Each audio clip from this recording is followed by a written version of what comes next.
This episode of The Checkout is brought to you by Mobile Digital. What do retailers such as Country Road, Pet Circle and Appliances Online have in common? They all harness the power of text messaging to engage with their customers and drive sales. Head back to episode 113, where Mobile Digital's co-founder, John Stuckey, shares how each of these brands is engaging with their customers using text messaging. If you want your brand messaging in your customer's hand, head over to mobile.digital. That's the URL, mobile.digital, where you can get started today with a 3-month trial for as low as $147. Welcome to The Checkout. We catch up with previous Add to Cart guests and ask them 5 quick questions to get to know them better and leave you with a little extra inspiration to get you through your Friday. Today's checkout features Jason Eades from Welcome to Country. Welcome to Country started as a marketplace to promote and sell Aboriginal and Torres Strait Islander experiences and tourism.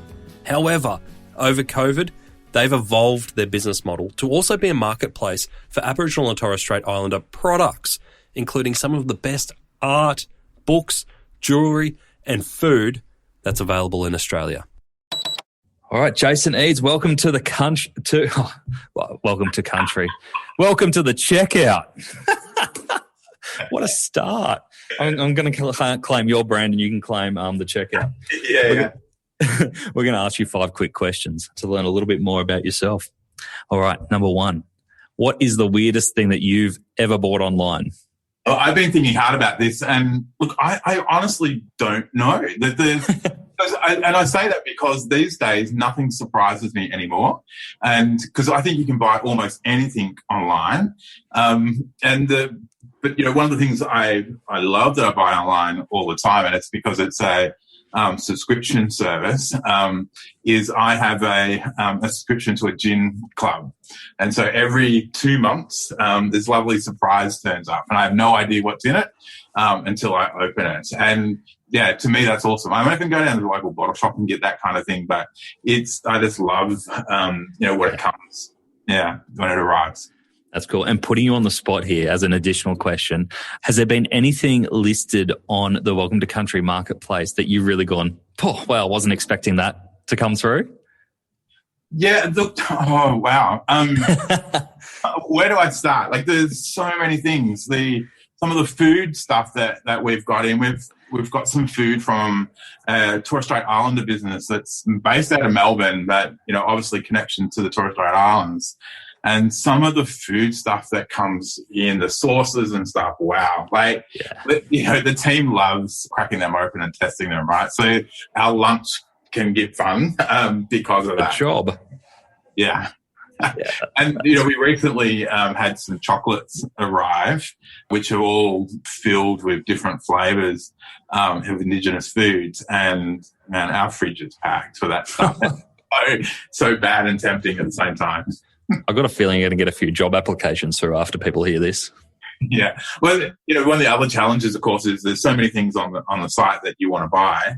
And there's a range of, some of the homewares I was talking about. There's some beautiful big rugs. And, yeah, I have to confess I have purchased for my house. So it is hard not to. Yeah, spend your salary while you're working there. Totally. All right, number 2. Who is your favourite retailer? Wow, favourite retailers, it's shifted over time, I think. I'm a big fan of a lot of homewares-based stuff, and so I've moved a few times in recent years. And I remember when I was living in the Northern Territory, I had some stuff sent up from an e-commerce store based out of Melbourne. And I was amazed that the postage and stuff was the same. But probably the big ones at the moment, there's a design store that I tend to spend a bit of time on. I think it's called the Design Shop. And again, they have an actual shop in Melbourne. But I'm a lover of good design. And so that, spending hours flicking through things. But funny, the whole online retail thing, marketplaces I find really fascinating, and Facebook Marketplace, I could get lost on that for hours. Yeah. Yeah, you never know what you're going to find. Well, exactly. And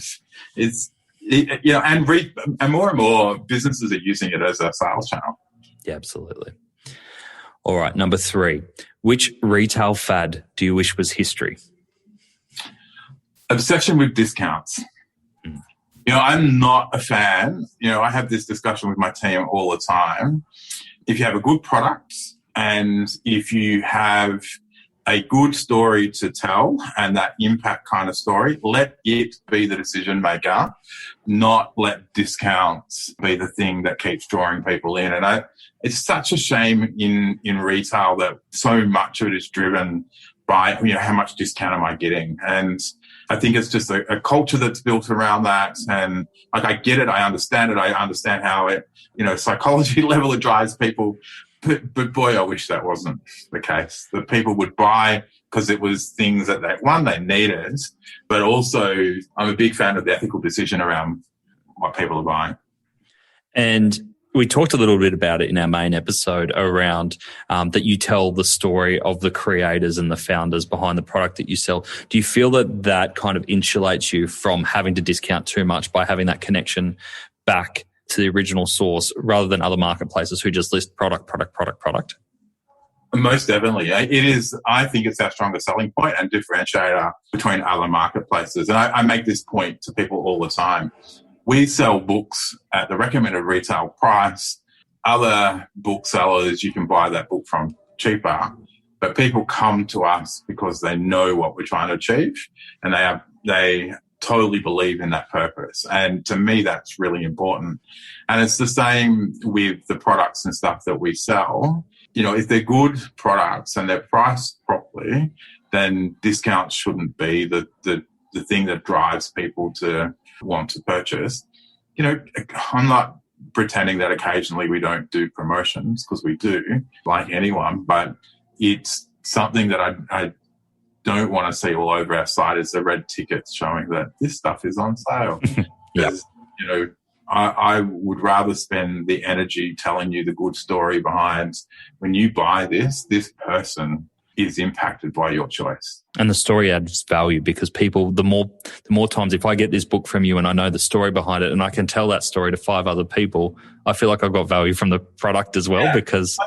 And, it's also a really powerful way that we can use our buying power to have impact in many other ways. And we saw this with the buy from the bush stuff that emerged towards the end of the bushfires. And it was, okay, I live in a city, but how can I help a business based in regional Australia who's been impacted by these bushfires? Simple, jump on site and buy. And you don't get a discount for that. I'd pay a premium for that because, that you're actually supporting those people being able to get through this period of time and reestablish their livelihood. So I'm a person that is really interested in that story. Yeah. So stories over discounts. I love it. Yeah.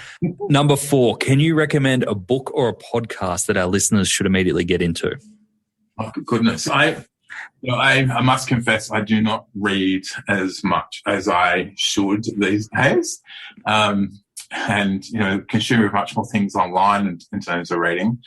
But, in all seriousness, if people want to get some insights into Aboriginal and Torres Strait Islander Australia, you can't go past Marcia Langton's book. And I'm not saying that just because you can purchase it through us, but genuinely it is a pretty comprehensive kind of view of what Aboriginal Australia looks like.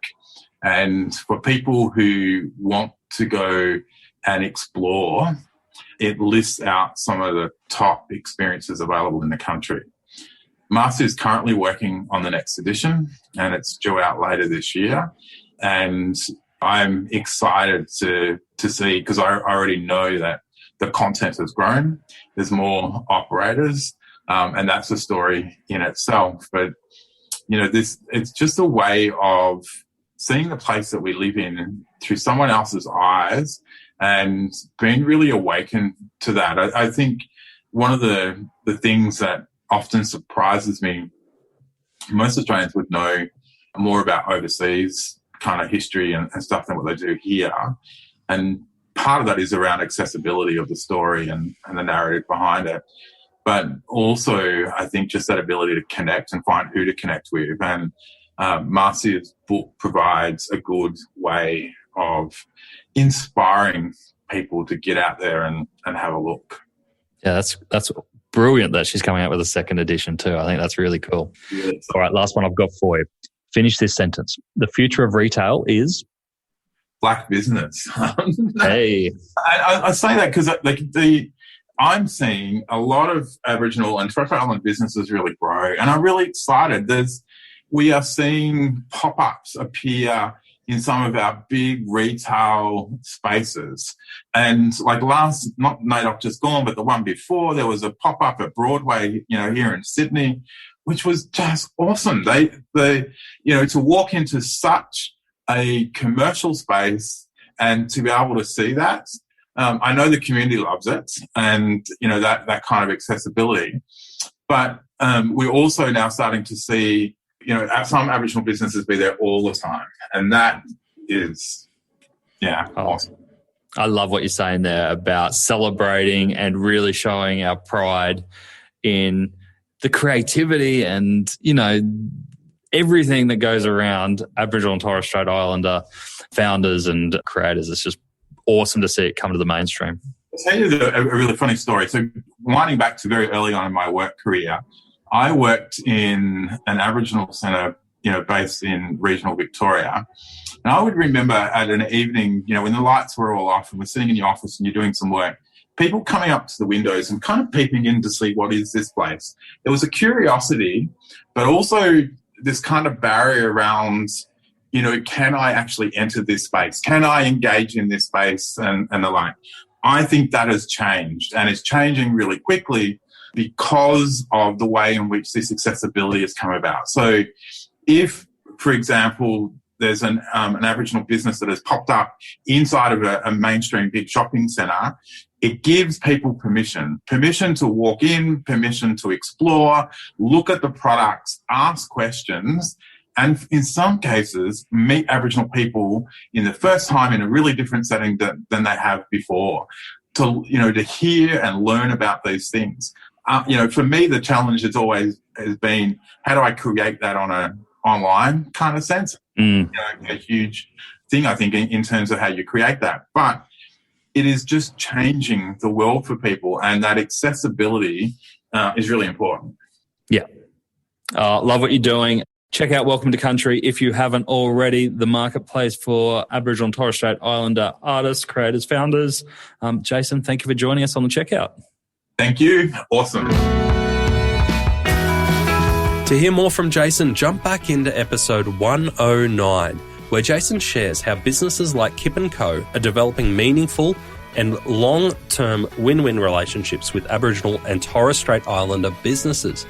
He also shares how Welcome to Country's PayPal partnership came about and why he is hugely optimistic about the recognition and the opportunities for upcoming Indigenous entrepreneurs.